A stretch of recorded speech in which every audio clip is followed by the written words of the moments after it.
So, Raph, welcome.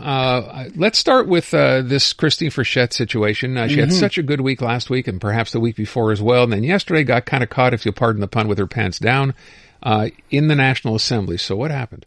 So she was asked by the leader of the official opposition, André Fortin, about the current amount of the national debt in the province. And she couldn't answer. And she looked around because it was the what we call the étude des crédits. So following that, when a budget is tabled, all the ministers have to come in parliamentary committees to justify where those funds are going to be allocated. And as Premier, Christine Frechette is also considered the minister of the ministère du Conseil exécutif, and she has to justify what her ministry is going to use, how they are going to use that money that's allocated to them in the budget. So you're basically being questioned for hours by opposition parties. And she was asked, oftentimes these exercises come to be quizzes basically, and they're trying to corner the elected officials to show that they don't know a single thing. Sometimes it's very detailed, it's very specific, but this time the question was just about what's the national debt of the province. And the premier didn't seem to be able to answer. Not only that, she was surrounded by some of the highest public servants in the province. They didn't know either? She looked around. She was surrounded by her staff. Her deputy chief of staff was just behind her during that question period. And nobody seemed to be able to provide her with the right information. Now, do you know how much it is? Of course, everybody knows it's... Pick a number, Aaron. How much would you say it is? $290 million. Million? Billion, I'm sorry. Yeah. 29 billion. I have no idea. Today, because it's going up by the minute. Okay. But today, at this precise moment, it's $379 billion. Okay. And it's going up every single day. And she didn't know that. The only thing that we are sure of, Aaron, is that we're going to still continue to add up to that national debt as long as this government continues to spend as they do at the moment. Beyond not knowing how much that was, she also was not aware, and I mentioned this yesterday too, that $50 break we're going to get on your car registration is going to be offset by an increase in your auto and home insurance as well, because that tax rate is going back up. And she didn't seem to know about that. No. So at some point, you're the premier of the province. You need to show that you're in control. And it's a shame to me that you don't know, that the action of your government, you're raising taxes on people, whereas at the same time, you're trying to pretend that you care about the cost of living and the fact that people are struggling to make ends meet. You don't know about that. How come nobody around her gave her this information? And how come she did not know? She's the former, let's not forget, she's the former economy minister as well. You don't know something as important as the national debt of your province. To me, it's a shame. Does this stick to her, do you think? We're going to forget about this in a couple of days? I think the Liberals are going to try and use that, and we're probably going to hear again about it, because the soundbite, the clip of that shows that she's completely unaware of the situation of our public finances. And to me, it shows that she's still green as premier, and she needs to manger ses croûtes, as we say in French. Manger what? Manger ses croûtes. C'est quoi ça? You need to do a little bit of learning, a little more. Manger ses croûtes. Manger ses croûtes. Croûtes. Des croûtes de pain. Breadcrumbs. Crust. Really? Yeah. Manger ses croûtes. Got to remember that. That's another one. Okay. There's another story in here today. This is interesting. We've not talked about this at all, and I know you're very concerned about this. And this is something that when it first happened, I remember we talked about it. People are being told now, government employees, public servants, to go back to the office. The pandemic is over. Yeah. We want you to come back. And I know it was a bit of a balancing act, because we can't just have you come back 5 days. The federal government, by the way, went through the same thing, is still going through this. We now have discovered that the number of civil servants opting for reduced working hours so they don't have to go to the office, not 5 days a week, 3 times a week. 3 days a week, has now risen to over 1,000 people who just basically saying no.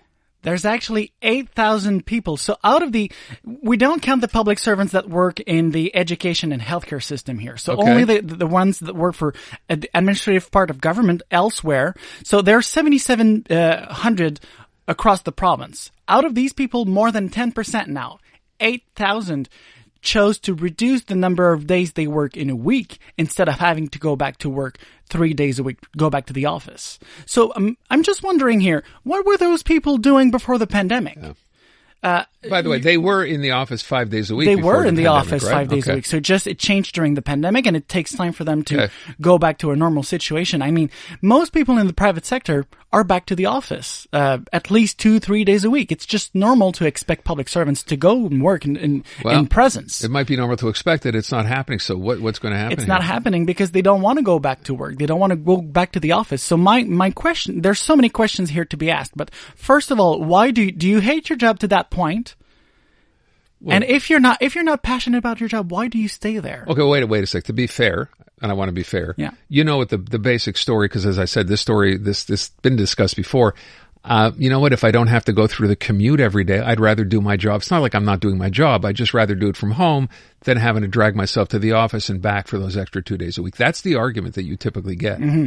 But again, to your point, well, what were you doing before this happened? You were doing this 5 days a week. You were doing this. But then I learned I could do it 3 days a week and still get all my jobs done. So what happens? To me, it's clear that we should have the 3 days should remain. Let's say you only work 4 days a week, then you stay one day at home, but the 3 other days of the week, you come to the office. The 3 days should be standard for everybody. So if you work less, then it's not you work less those days you should be coming to the office. It's you work less the days you should be at home. And the rest of the week, if you work 3 days a week, then it's 3 days at the office, period. I don't understand the pushback and why so many people do not want to go back to the office. Whereas it's something that happens in all organizations. You mentioned it. It's also happening on the federal stage, but it's also happening in the private sector. Sure. In most companies, people did go back to the office at least part-time. And to me, I just don't understand. And if you can reduce the number of hours you work in a week and government still functions, then why should we keep you full-time on the payroll? Again, just because you don't want to go to the office 3 days a week, you're assuming that the 5 days a week, because I assume they have a 5 day a week, that's their job. Mm-hmm. They're working those 5 days. They just happen to be working from home. They're not taking more time off. No, but that's the argument. Here, what they're doing is that they work less than 5 days a week so that they don't have to go to the office 3 days a week. If you see what I mean. They're reducing the number of days they work in a week so that they don't have... Can you just arbitrarily reduce the number of days you work in a week? Well, there's a measure right now at the government to help reduce the number of hours because we need to reduce also the expenditure of the government. So there's a program right now in place that allows them to do that. It's flexible. But if you're flexible, it shouldn't be flexible on the number of times you have to go to the office, in my point of view. It should be, if you're working only 3 days, then it's 3 days in the office, not 3 days at home. Do you have employees at your company? I do. And are they all happy to come back to the office? In my company, they are. It's not mandatory to come to the office, but I tell. No, Raph. I know. We're late about that, but I don't like it.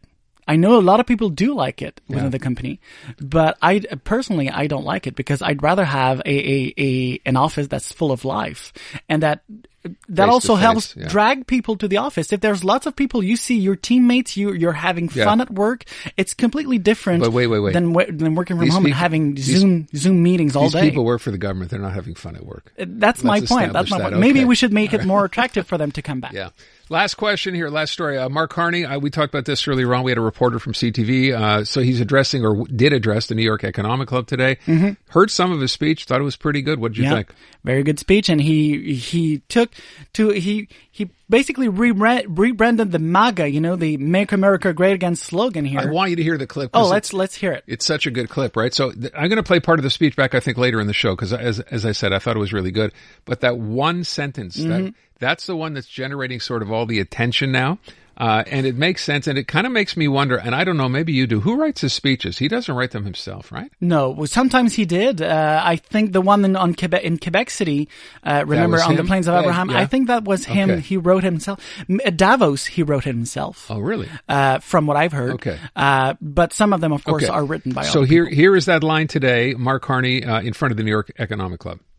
Canada Strong will help make America great again. Boom. Damn. I thought that was fantastic. That's great. Good for That's him. A great line. That's the line that you hear everywhere right now in the media. And I think it's going to resonate also on the American side because that's what they want.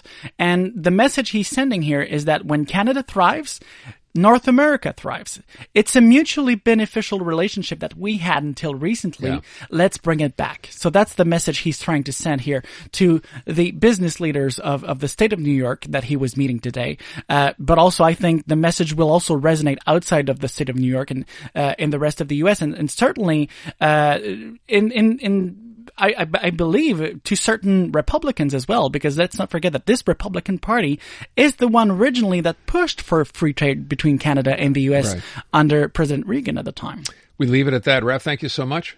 Canadian women are looking for more out of themselves, their businesses, their elected leaders, and the world around them. And that's why we're thrilled to introduce the Honest Talk podcast. I'm Jennifer Stewart. And I'm Catherine Clark. And in this podcast, we interview Canada's most inspiring women. Entrepreneurs, artists, athletes, politicians, and newsmakers, all at different stages of their journey. So if you're looking to connect, then we hope you'll join us. Listen to the Honest Talk podcast on iHeartRadio or wherever you listen to your podcasts.